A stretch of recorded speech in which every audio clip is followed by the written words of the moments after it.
رمضان میں سب کی بخشش ہو جاتی، سب کی. 4 نہیں بخشے جاتے، 4 آدمی نہیں بخشے جاتے، 4 قسم کے مرد عورت سب کی بخشش ہو جاتی، سب کی. 4. اللہ تعالی ہماری حفاظت فرما لے. کسی بھائی میں یہ عیب ہے، ابھی سن کے توبہ کر لینا. شراب پینے والا، مستقل شراب پینے والا، رمضان میں بخشش نہیں.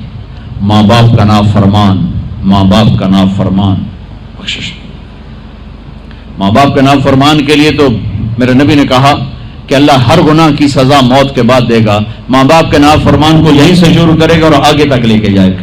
یہاں بھی سزا دے گا اور آگے بھی سزا دے گا. صرف ایک گناہ دنیا میں ایسا ہے، کفر شرک کی سزا بھی موت کے بعد. زنا، شراب، جوئے کی سزا سود کی موت کے بعد ہے. ایک گناہ ماں باپ کی دل آزاری، دل دکھانا، اللہ یہاں سے یہ سزا شروع کرتا ہے اور آخر تک پہ چلاتا ہے اس کو. میرے نبی سے پوچھا گیا یا رسول اللہ قیامت کب آئے گی؟ آپ نے کہا اللہ کو پتہ ہے. کہ کوئی نشانی بتائیں؟ کہ جب ماؤں کو ذلیل کیا جائے گا قیامت آ جائے گی. ماں باپ کا نافرمان. تیسرا کون ہے؟ رشتہ داروں سے لڑنے والا. کبھی بھائی سے لڑا، کبھی بہن سے لڑا، کبھی خالہ سے، کبھی چاچے سے، کبھی مامے سے، کبھی تائے سے، کبھی پھوپھے سے. قریبی رشتوں سے لڑنے والا اور تعلق توڑنے والا، اس کی بخشش نہیں ہوگی. چوتھا کون ہے؟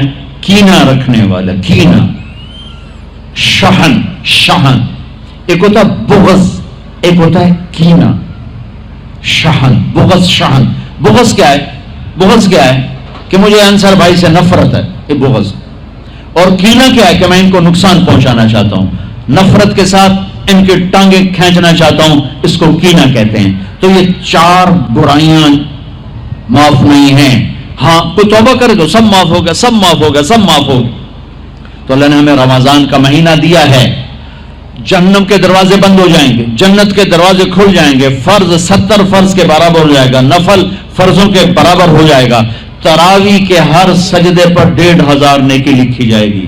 ہر سجدے پر 1500 نیکی لکھی جائے گی.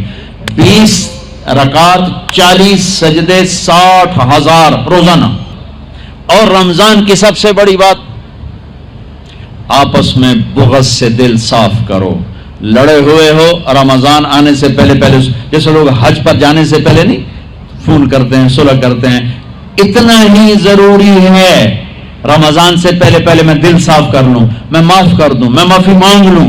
زیادتی کی ہے تو معافی مانگ لوں، کوئی معافی مانگنے آیا تو معاف کر دوں. میرا دل صاف ہو، کسی سے بغض نہ ہو، کسی سے کینہ نہ ہو، کسی کا حسد نہ ہو، کسی سے رنجش نہ ہو. دل صاف کرو. صاف دل اللہ کا عرش بن جاتا ہے، اللہ کا عرش بن جاتا ہے، اللہ کا عرش بن جاتا ہے.